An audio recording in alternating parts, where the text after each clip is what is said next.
রামপুর গ্রামে রামদিন নামের একজন বয়স্ক লোক বাস করত।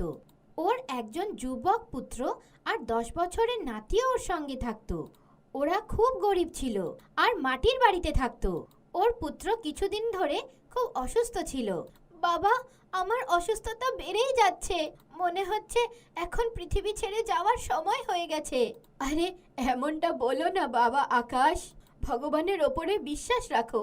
তুমি নিশ্চয়ই ঠিক হয়ে যাবে সোনা। রামদিন আকাশের চিকিৎসা করানোর জন্যে খুব কষ্ট করলো, কিন্তু তাও আকাশকে বাঁচাতে পারলো না। ও অসুস্থতার জন্যে মরে গেল। আরে আমার ছোট্ট নাতিটাকে একা ফেলে তুই চলে গেলি আকাশ। এখন আমরা কার জন্যে বাঁচবো সোনা? দাদু দাদু, আমার বাবা কি সত্যিকারে মরে গেছে? হ্যাঁ দাদু ভাই, তোর বাবা সত্যিই মরে গেছে। বাবা বাবা, আগে মা চলে গেল আর এখন তুমিও। আমি তোমাকে ছাড়া কেমন করে বাঁচবো? কাঁদিস না দাদু ভাই, এখনো তোর এই দাদু ভাই জীবিত আছে রে। তুই তোর ঠাকুরদার সঙ্গে বাঁচবি। অশোক মারা যাওয়ার পর রামদিন মনুর দিকে ভালো করে লক্ষ্য দিল। নিজে না খেয়ে নাতিকে সময় খাবার খাওয়াতো। এরকম করে কিছুদিন কেটে গেল। তারপর একদিন রাত্রিবেলা যখন রামদিন শোয়ার তৈরি করছিল, তো কেউ বাইরের থেকে দরজায় খটখট করলো। আরে মন্নু, এত রাতে কে এসে পড়লো? দরজা খুলবো দাদু ভাই? তুই থাক বাবা, আমি খুলে দেখি। এটা বলে রামদিন দরজা খুলল আর নিজের সামনে একটা অচেনা লোককে দেখতে পেল। আপনি কে ভাই? এই গ্রামের বলে তো মনে হচ্ছে না। আমার নাম গঙ্গা দাদু, আমি একজন তীর্থযাত্রী। আমার খুব খিদে পেয়েছে, ক্লান্ত খুব। আপনি কি আমাকে ভোজন আর রাতটা কাটানোর জন্যে স্থান দিতে পারেন? ভেতরে এসে পড়ো, অতিথি তো ভগবান রূপী হয়। আর আমি ভগবানকে ভোজন আর আশ্রয় দেওয়ার থেকে কেমন করে মানা করতে পারি? রামদিনের কথা শুনে গঙ্গা খুব খুশি হয়ে গেল আর বাড়ির ভেতর এসে মাটিতে বসে পড়ল। রামদিন ওর জন্য খাবার রান্না করতে গেল আর কিছুক্ষণ পর খাবার বানিয়ে নিয়ে আসলো। নাও বাবা, খাবার বানিয়ে এনেছি, খেয়ে আরাম করে শুয়ে পড়ো। এটাকে নিজের বাড়িই ভেবো। গঙ্গা পেট ভরে খাবার খাওয়ার পর আরাম করে শুয়ে রাত কাটালো আর তারপর সকালবেলা উঠে যাওয়ার জন্য রওনা হলো। কিন্তু যাওয়ার আগে ও রামদিনের পুরনো মাটির ঘর দেখে ওনাকে বলল, দাদু, আপনি হতে পারেন দরিদ্র, কিন্তু আপনার মনটা খুব ধনী। আমি আপনার সেবা পেয়ে খুব খুশি আর আপনাকে কিছু দিতে চাই। আপনার যা চাই আমার কাছে চেয়ে নিন। না পুত্র, আমার কিচ্ছু চাই না। আমার পরিশ্রমের রোজগার দিয়েই আমার ঘর খরচ চলে যায়। না দাদু, আপনাকে কিছু না কিছু তো নিতেই হবে। আরে না বাবা, আমার কিচ্ছু চাই না। গঙ্গার বারে বারে বলার পরেও যখন রামদিন কিছু নিতে তৈরি হলো না, তো গঙ্গা নিজের অঞ্জলিতে অল্প জল নিয়ে ওই মাটির দেওয়ালে ফেলে দিল। দাদু ভাই, আপনার জীবনে যখনই কোনো জিনিসের প্রয়োজন পড়বে, নিজের বাড়ির এই দেওয়াল থেকে চেয়ে নেবেন। আপনি যা এর কাছে চাইবেন তৎক্ষণাৎ পেয়ে যাবেন। এটা বলে গঙ্গা ওখান থেকে চলে গেল আর রামদিন নিজের পরিশ্রমের কাজে লেগে গেল। কিছু সময় এরকম করেই কেটে গেল আর তারপর একদিন মনু ঘরের দেওয়ালের দিকে তাকিয়ে রামদিনকে জিজ্ঞাসা করলো, দাদু, এই দেওয়ালটা জাদুই দেওয়াল তাই না? আমরা এর কাছে যা জিনিস চাইবো ও আমাদেরকে দিয়ে দেবে। আরে না বাবা, এটা কোনো জাদুই দেওয়াল না, এটা তো কাঁচা মাটির সাধারণ দেওয়াল। কিন্তু দাদু ভাই, ওই লোকটা তো বলছিল কি এই দেওয়ালের কাছে যা কিছু চাইবে এই দেওয়ালটা আপনাকে দিয়ে দেবে। সোনা, কারোর কাছ থেকে তখনই জিনিস চেয়েও যখন খুব বেশি প্রয়োজন, না হলে নিজে পরিশ্রম করে খাওয়া উচিত, বুঝলে? তাই আমি যতদিন জীবিত আছি ওর কাছে কি কারোর কাছে কিছু চেয়েও না। ঠিক আছে দাদু ভাই, চাইবো না। তারপর থেকে রামদিন আর ওর নাতি মন্নু ওই দেওয়ালের কাছ থেকে কিছু না চাওয়ার প্রতিজ্ঞা করলো। কিন্তু কিছুদিন পর ওনাদের ওপর খুব বড় বিপদ এসে পড়ল। গ্রামে ভয়ঙ্কর খরা হয়ে গেল আর তার জন্যেই রামদিনের বাড়িতে খাবার অভাব হয়ে গেল। দাদু, খুব খিদে পেয়েছে, খেতে দাও। আমারও খুব খিদে পেয়েছে সোনা, দাঁড়া, এক্ষুনি খাবার বানিয়ে আনছি। এটা বলে রামদিন মনুর জন্য খাবার বানাতে গেল, কিন্তু বাড়িতে থাকা সব জিনিসপত্র শেষ হয়ে গিয়েছিল। খালি বাসনগুলোকে দেখে রামদিন চিন্তায় পড়ে গেল আর তারপর সাহায্যের জন্য গ্রামের জমিদারের কাছে গেল। জমিদার বাবু, এই আকাল তো আমাদেরকে ক্ষুধার্তই মেরে ফেলবে, কিছু যদি খাওয়ার জিনিস পেয়ে যেতাম, আমার নাতিটার প্রাণটা বেঁচে যেত। কিন্তু কেন দেব? এখন তো তোমার কাছে পারিশ্রমিকও নেই। আকালের পরে তো কাজ পেয়েই যাব। আমি আপনার এখানে কাজ করে দেব। আমি সাহায্য চাইছি, ভিক্ষে চাইছি না। কিন্তু আমার কাছে তোমাকে দেওয়ার জন্য কিচ্ছু নেই। তোমার কি ভরসা? আকালের সময় যদি মরে টরে যাও, আমার তো লোকসান হয়ে যাবে না? এরকম করে রামদিন নিরাশ হয়ে নিজের বাড়ি ফিরে আসলো। আর তারপর ওর নাতি কাঁদতে কাঁদতে ওকে বলল, দাদু, আপনি এই দেওয়ালের কাছে খাবার জল চেয়ে তো দেখেন। এখন তো খুব সংকট, এখন তো খাওয়ার জন্য জলও নেই। আরে সোনা, আমি বিশ্বাস করতে পারি না কি এই দেওয়ালের থেকে আমি কিছু পাবো। তাও তুই বলছিস যখন চেয়ে দেখেনি। এটা বলে রামদিন দেওয়ালের কাছে খাবার জিনিস আর জল চাইলো। তো সত্যি চমৎকার হয়ে গেল। কিছুক্ষণের মধ্যেই ওদের সামনে খাবার থালা আর ঠান্ডা জলের গ্লাস এসে উপস্থিত হয়ে গেল। আমি বলতাম না দাদু ভাই, এই দেওয়ালটা জাদুই। এর কাছে কিছু চেয়ে দেখো, দেখো পেয়ে গেলাম না খাওয়ার জিনিস আর জল। জানি না কোন জন্মের পুণ্য কাজে এসে গেল সোনা। ভগবান ওই গঙ্গাকে ভালো রাখুক, যে এই দেওয়ালে ওই জাদু করে দিয়েছিল। এরকম করে রামদিন আর ওর নাতি পেট ভরে খাবার আর জল পেয়ে যেত। কিন্তু আকালের জন্যে গ্রামের অন্য গরিবরা খাবার জিনিস আর জল না পাওয়ার জন্যে কষ্ট পেয়ে মারা যেতে লাগলো। আরে মন্নু, দেখ সোনা, লোক খিদায় জল তেষ্টায় মারা যাচ্ছে। দাদু, এদের জন্যেও খাবারের আর জলের ব্যবস্থা করে দাও না। হ্যাঁ হ্যাঁ সোনা, চল কিছু করি গিয়ে। যদি কিছু না করি তাহলে সব গরিব মারা যাবে। এটা বলে রামদিন আর ওর নাতি রুটি দিয়ে ভরা টুকরি, সবজি দিয়ে ভরা টুকরি আর ঠান্ডা জল দিয়ে ভরা কলসি ওই দেওয়ালের কাছে চাইলো আর লোকদেরকে খাবার খাওয়াতে লাগলো। এরকম করে গ্রামের সমস্ত ক্ষুধার্ত লোক ওদের বাড়ির সামনে এসে বসে পড়ল। আরে ভাইরা, আরাম করে পেট ভরে খাবার খেও আর ঠান্ডা জলও খেও। ভগবানের দয়ায় ভান্ডার ভরে আছে। আর যতদিন আকালের প্রভাব থাকবে সবাই খাবার আর জল পেতে থাকবে। এরকম করে রামদিন আর ওনার নাতি দুজনই গ্রামে আকালের প্রভাব পড়ে থাকা অবধি লোকদেরকে খাবারের আর জলের অভাব হতে দিল না। ওনাদের ভালো কর্মের ফলে গ্রাম নষ্ট হয়ে যাওয়ার থেকে বেঁচে গেল। এক সময়ের কথা, এক গ্রামে আয়ুষ নামের এক ছেলে থাকত। খুবই সোজা সরল সুন্দর ছিল।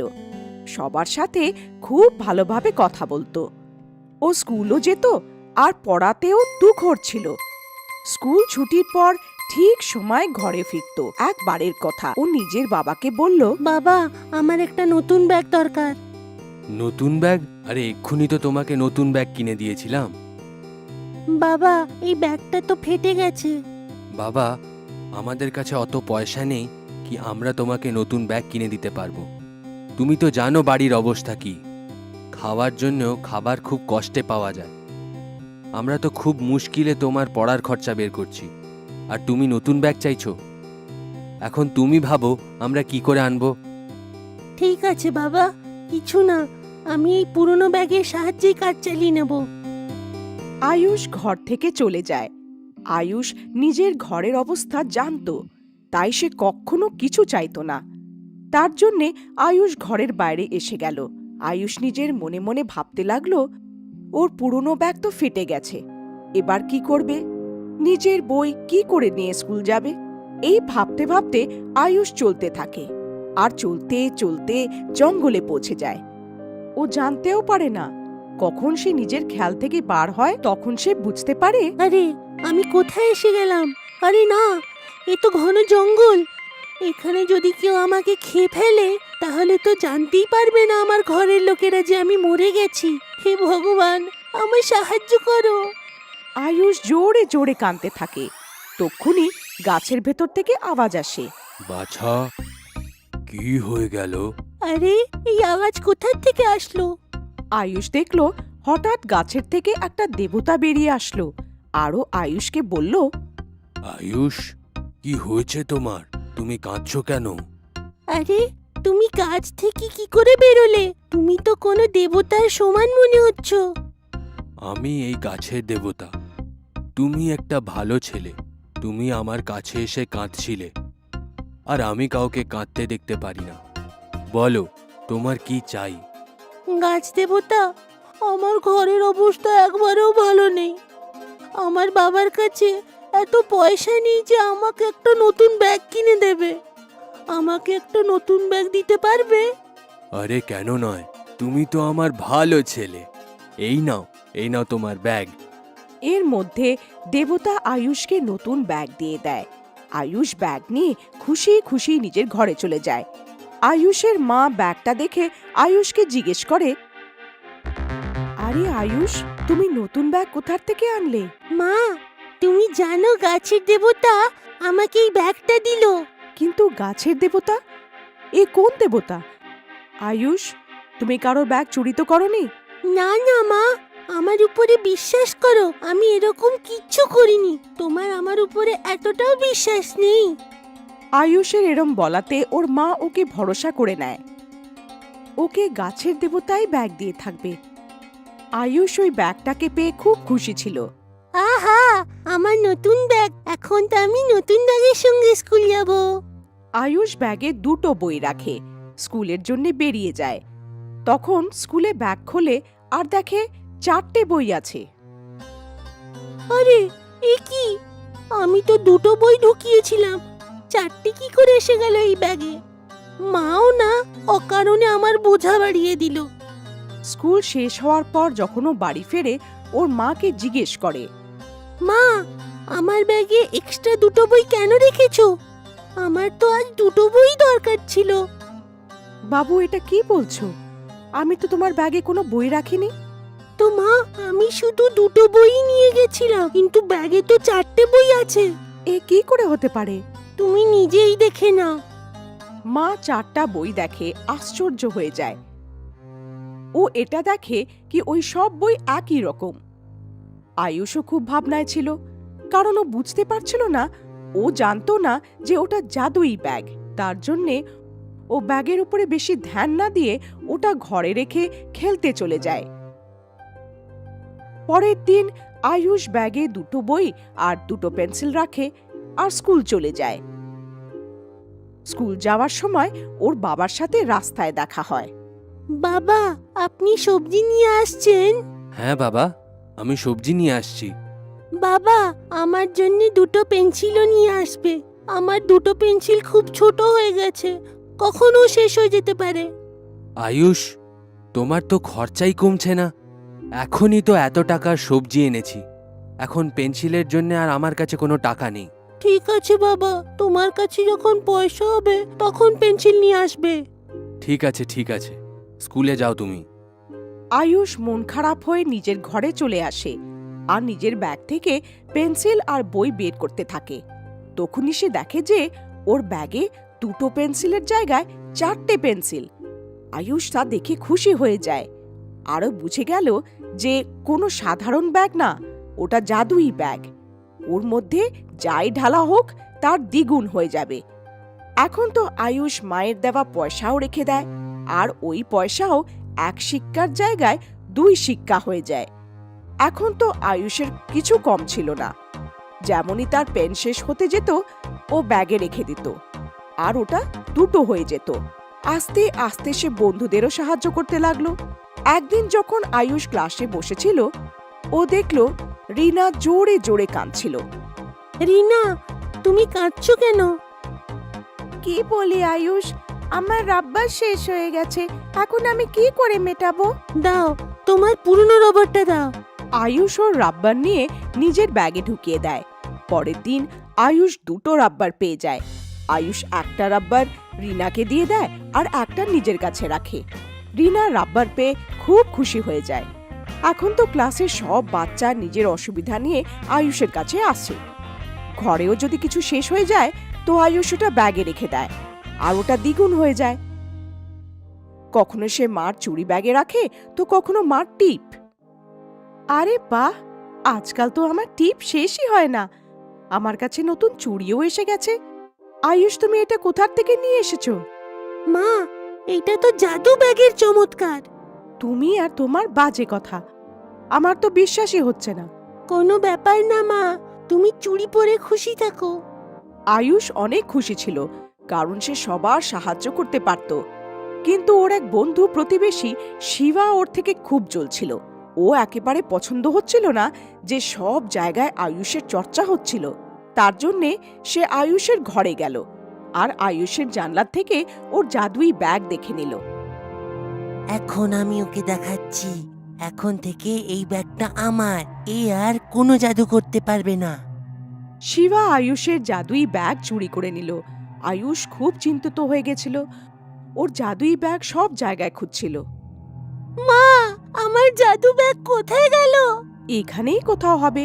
না মা, আমি ওইটাকে অনেক খুঁজেছি, না স্কুলে আছে, না ঘরে, আর না পাশে, কোথাও পেলাম না। হা হা হা হা হা, এখনই আয়ুষের বাচ্চার বুদ্ধি আসবে, যখন আমি কালকে অনেক বেশি জিনিস নিয়ে যাব। আর কালকে তো দিওয়ালি, আমি আমার জাদুই ব্যাগ থেকে অনেক পটকা বের করব। মা, আমার জাদু ব্যাগ কোথায় গেল? এদিকে আয়ুষ ভেবে ভেবে চিন্তিত ছিল, ওদিকে শিবা ব্যাগটা নিয়ে খুব খুশি ছিল। ওর জাদুই ব্যাগে একটা বোম রাখলো আর পরের দিন ও 2টো বোম পেল। তারপর শিবা 2টো বোম জাদুই ব্যাগে রাখলো আর এখন শিবা ওর থেকে 4টে বোম বের করলো। ওর তো মজা এসে গেছিল। ওদিকে আয়ুষ খুব চিন্তিত ছিল। ও জাদুই ব্যাগটা ছেড়ে অনেক চিন্তিত ছিল। ও নিজের ব্যাগকে সামলে রাখত আর শিবা ওই ব্যাগটাকে ফেলে রেখেছিল। শিবা সব বোম নিয়ে বাইরে যায় আর সব বোম একসাথে জ্বালিয়ে দেয়। এত আওয়াজ শুনে প্রতিবেশীরা বাইরে চলে আসে আর ওরা শিবার উপরে চেল্লাতে থাকে। শিবা, কত বদমাশ তুমি! কি করছো? কারোর ব্যথা লেগে যাবে তো। সবাই শিবার উপরে চেঁচাচ্ছিল। আচ্ছা আচ্ছা, ঠিক আছে, যাচ্ছি ভেতরে। শিবা ঘরে চলে যায় আর যেই ঘরে যায় ও দেখে আরে, এ কি? ঘরে এত ইঁদুর কি করে আসলো? আরে, এরা আমার সব জিনিস নিয়ে গেল, মা দেখবে তো খুব মারবে। আরে, এটা কি করে হয়ে গেল? যখন শিবা বাইরে গেল, জাদুই ব্যাগটাকে এক কোণায় ফেলে দিয়ে চলে গেছিল। তখনই 2টো ইঁদুর ব্যাগের ভেতরে ঢুকে গেল আর 4টে হয়ে বেরিয়ে এলো। তারপর 4টে ইঁদুর ভেতরে ঢুকে 8টা হয়ে বেরিয়ে এলো। এরম ভাবে ইঁদুরের সংখ্যা বেড়ে গেল আর ওর ঘর ইঁদুরে ভরে গেল। ও ঘর থেকে বাইরে আসলো। আরে কেউ বাঁচাও, আরে কেউ বাঁচাও ইঁদুর থেকে, এই ইঁদুর মেরে ফেলবে, এরা আমার পুরো ঘর নষ্ট করে দিয়েছে, মা আমাকে অনেক মারবে। শিবার আওয়াজ শুনে আয়ুষ বুঝে যায় যে ওর জাদুই ব্যাগ ওর কাছেই আছে। আয়ুষ গিয়ে নিজের জাদুই ব্যাগকে উঠিয়ে নিয়ে আসে। আরে বা, আমার ভালো বাচ্চা আমি পেয়ে গেলাম। শিবা আয়ুষের থেকে ক্ষমা চায়। আয়ুষ একটা সৎ বাচ্চা ছিল, ও শিবাকে ক্ষমা করে দেয়। বাচ্চারা, এই গল্পের থেকে এই শিক্ষা পাওয়া যায় কি কোনো জিনিসকে আমাদের চুরি করা উচিত নয়। অনেক দূরের এক গ্রামে এক পরিশ্রমী কামার থাকত। ওর নাম ছিল রামপ্রসাদ। ও দিনরাত খুব পরিশ্রম করত আর চাষের যন্ত্রপাতি বানাতো।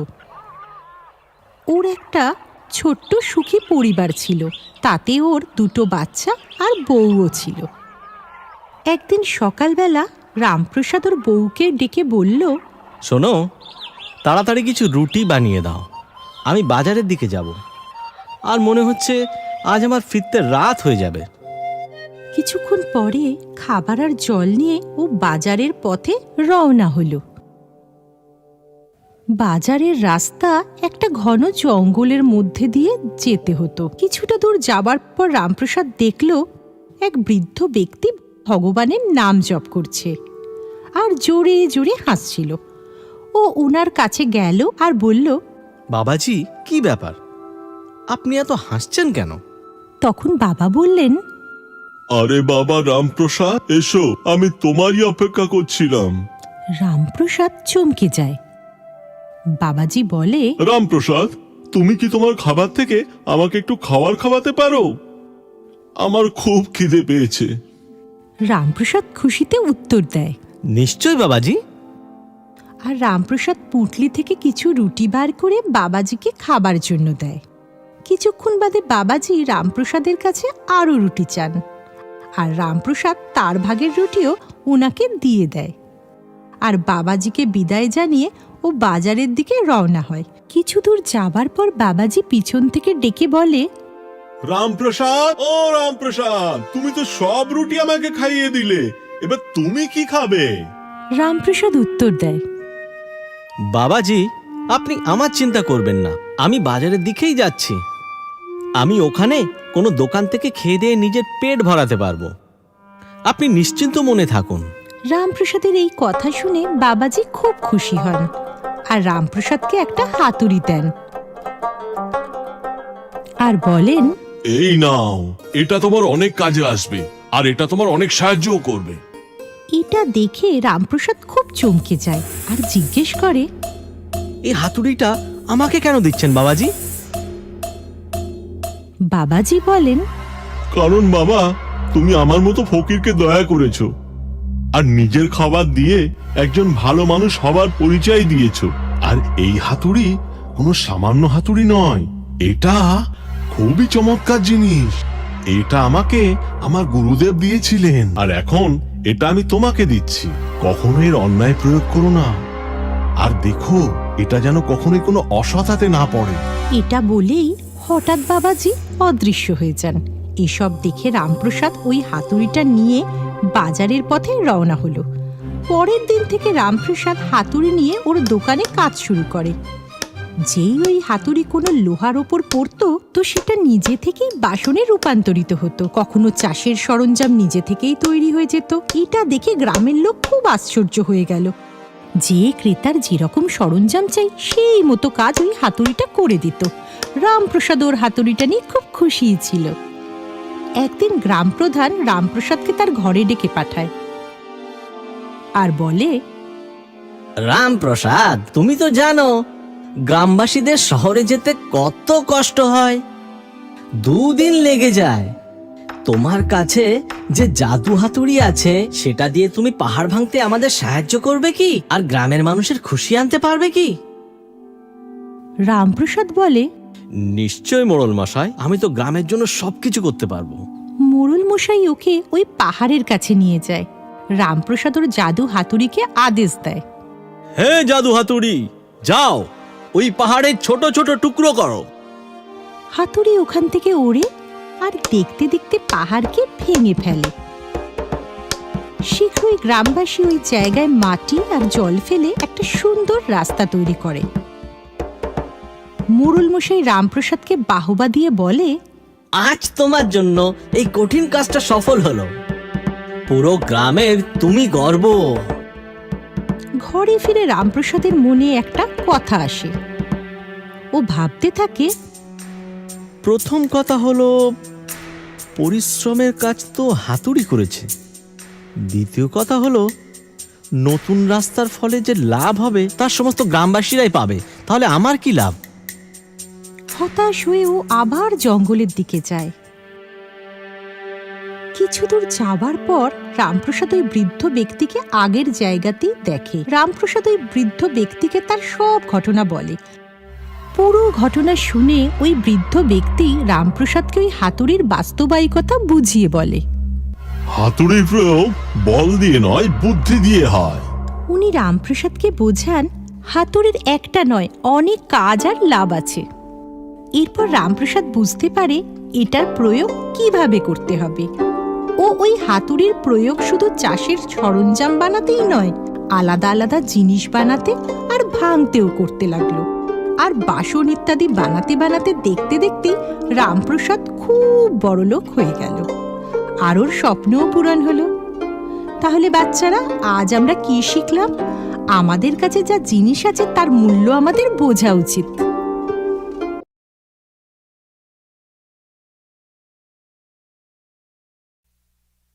কয়েক বছর আগের কথা। একটা গ্রামে একটি ছোট্ট মেয়ে বাস করত, যার নাম ছিল রানী। ও খুবই বুদ্ধিমতী আর পরিশ্রমী মেয়ে ছিল। ও সর্বদাই ওর বাবা মা আর বন্ধুদের সাহায্য করত। কোনো এক দিনের কথা, রানী ঘরে একা ছিল আর ও হঠাৎই বাইরে শুনতে পেল একটা কান্নার শব্দ। রানী ঘরের বাইরে গিয়ে দেখে এক বুড়ি সেখানে কাঁদছিল। কি হয়েছে দিদিমা, কেন কাঁদছো? আমি কি তোমাকে কোনো সাহায্য করতে পারি?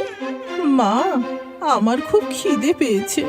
আমি 2 দিন ধরে কিছুই খাইনি, আর আমার গ্রামও অনেক দূরে। হাঁটতে হাঁটতে আমার পায়েও খুব ব্যথা করছে। তুমি কি আমাকে কিছু খাওয়াতে পারো? হ্যাঁ দিদিমা, দাঁড়াও, আমি এখনই আনছি। দৌড়ে ঘরে যায় আর দিদিমার জন্য খাবার নিয়ে আসে। এই নাও। দিদিমা খাবার নিয়ে খেতে শুরু করে। অনেক অনেক ধন্যবাদ মা, তুমি খুব ভালো একটা মেয়ে, আর সর্বদাই তুমি সবাইকে সাহায্য করো। এই জন্য আমি আজ তোমায় একটা উপহার দিচ্ছি। নাও, এটা একটা জাদু জুতো, যা তোমাকে সব কাজে সাহায্য করবে। আর হ্যাঁ রানী, আর একটা কথা, যদি কেউ তোমার বিষয়ে কিছু খারাপ ভাবে, তাহলে এই জাদু জুতোর প্রভাবে তার উচ্চতা কম হয়ে যাবে। রানী খুব খুশি হয় আর খুশি মনে খেলতে যায়। একদিন যখন রানী স্কুল যাচ্ছিল, তখন জুতো থেকে একটা শব্দ হলো। রানী, উপরে দেখো, কারুর আমাদের সাহায্যের প্রয়োজন। রানী উপরের দিকে দেখে আর জানতে পারে পাখির বাচ্চা তার বাসা থেকে পড়ে নিচের ডালে আটকে গেছে, আর ওর মা ওকে বার করতে পারছে না। রানী জাদু জুতোর সাহায্যে উড়ে ওর কাছে পৌঁছে যায় আর পাখির বাচ্চাটাকে বাঁচায়। এরপর বাচ্চাটাকে মায়ের বাসায় রেখে দেয়। এইভাবে সব ছোট বড় কাজ করে লোকেদের সাহায্য করে। একদিন রানী জলের উপর দিয়ে হেঁটে একটা বাচ্চাকে জলে ডোবা থেকে বাঁচাচ্ছিল। তখনই ওর বন্ধু চিঙ্কি এটা দেখে ফেলে আর ও রানীকে প্রশ্ন করে, রানী, তুমি এটা কিভাবে করলে? এ সবই আমার জাদু জুতোর জন্য। এর সাহায্যেই তো আমি সবাইকে সাহায্য করি। চিঙ্কি যখন এটা শুনলো, তখন ও ভাবলো আমি এই জুতোটা রানীর থেকে চুরি করে নিই। এটা ভেবে চিঙ্কি রানীর বাড়ি গেল, আর যেই ও জুতোয় হাত দিল, ওর উচ্চতা কম হয়ে গেল। আরো ঘাবড়ে গেল। হয়রান হয়ে চিঙ্কি জোরে জোরে কাঁদতে শুরু করলো। তখন রানী সেই কান্নার শব্দ শুনে বাইরে আসে। আরে, এ কি হলো? ওর বন্ধুর উচ্চতা খুবই কমে গিয়েছিল। হঠাৎই ওর মনে পড়ে সেই বুড়ি দিদিমার কথা।